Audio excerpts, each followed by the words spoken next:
Evangelio Express.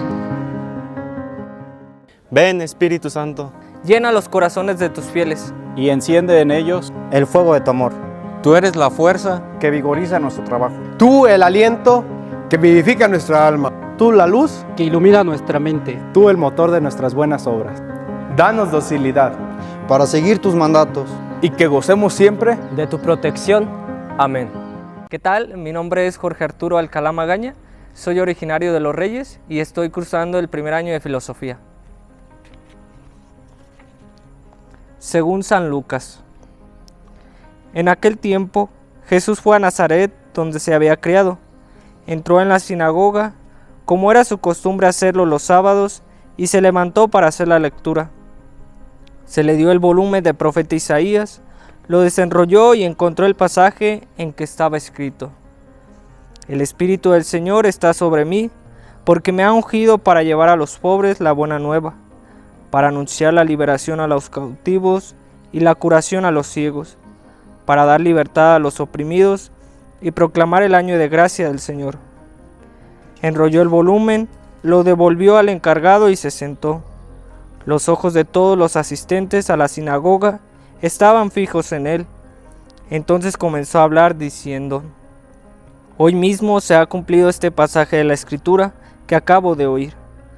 Todos le daban su aprobación y admiraban la sabiduría de las palabras que salían de sus labios y se preguntaban: ¿no es este el hijo de José? Jesús les dijo: seguramente me dirán aquel refrán: médico, cúrate a ti mismo y haz aquí tu propia tierra. Todos esos prodigios que hemos oído se has hecho en Cafarnaúm. Y añadió: yo les aseguro que nadie es profeta en su tierra. Había ciertamente en Israel muchas viudas en los tiempos de Elías, cuando faltó la lluvia durante 3 años y medio y hubo un hambre terrible en todo el país. Sin embargo, a ninguna de ellas fue enviado Elías, sino a una viuda que vivía en Sarepta, ciudad de Sidón. Había muchos leprosos en Israel en tiempos del profeta Eliseo. Sin embargo, ninguno de ellos fue curado, sino Naamán, que era de Siria. Al oír esto, todos los que estaban en la sinagoga se llenaron de ira y levantándose, lo sacaron de la ciudad y lo llevaron hasta un precipicio de la montaña sobre la que estaba construida la ciudad, para desempeñarlo. Pero él, pasando por en medio de ellos, se alejó de ahí.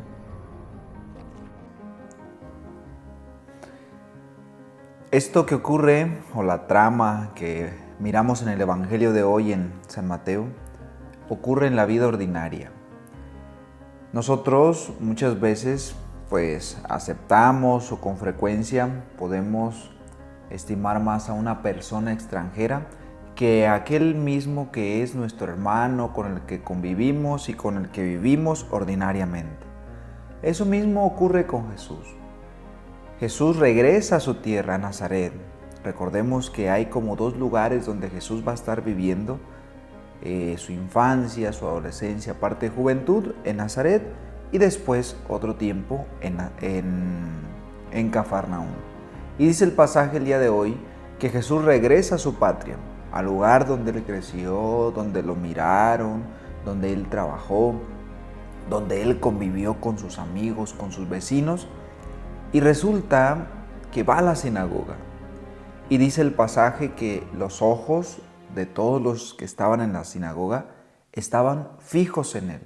Las miradas de aquellas personas que lo conocían, que habían convivido con él, estaban fijos en él, porque seguramente querían mirar que hiciera algo de lo que habían escuchado que Jesús hacía en Galilea, en Cafarnaúm. Pero estas miradas no eran unas miradas seguramente sinceras. Yo creo que entre toda la gente que había ahí, había quien sí tenía una esperanza en él y esperaba algo bueno de Jesús, pero había otros que le tenían mucha envidia y mucho coraje. Por eso al final del pasaje terminará diciendo que querían sacarlo de la sinagoga, querían arrojarlo por un precipicio, querían matarlo, dice el pasaje. Al oír esto, todos los que estaban en la sinagoga se llenaron de ira y levantándose lo sacaron de la ciudad. O sea, esas miradas que estaban fijas en Jesús no eran todos unas miradas que esperaran algo bueno, sino que lo estaban viendo con coraje, con envidia. Y estas son las dos actitudes que nosotros debemos cuidar en nuestra vida ordinaria. Aquellos que son cercanos, ¿qué trato les damos? Aquellos que son nuestros hermanos, nuestros amigos, nuestra familia, con los que convivimos, con los que estamos allí, con los que dormimos en la misma casa, en el mismo espacio. ¿Cuál es el trato de nosotros hacia ellos? Dice Jesús que aprecian más a un extranjero que aquel que es de la misma casa. Que no suceda esto entre nosotros. Y lo siguiente, tus miradas, mis miradas hacia aquellos que están ahí cerca de mí, ¿cómo son? Creo que entre nosotros, entre nuestros hermanos, hay muchas cualidades, muchas capacidades que a veces no valoramos, que a veces no admiramos y que a veces no somos capaces de reconocer, por envidia o por lo que sea. Debemos reconocer y debemos apoyarnos de aquellas personas que tienen pues una capacidad, que tienen una cualidad. Y debemos reconocer con humildad que a veces son mejores a nosotros y que a veces nos rebasan en alguna área de nuestra vida, en sabiduría o en algo que ellos conocen. Y esto debemos aceptarlo, tener esa capacidad de humildad, de saber reconocer que el otro también tiene grandes cualidades y no solamente yo tengo cualidades.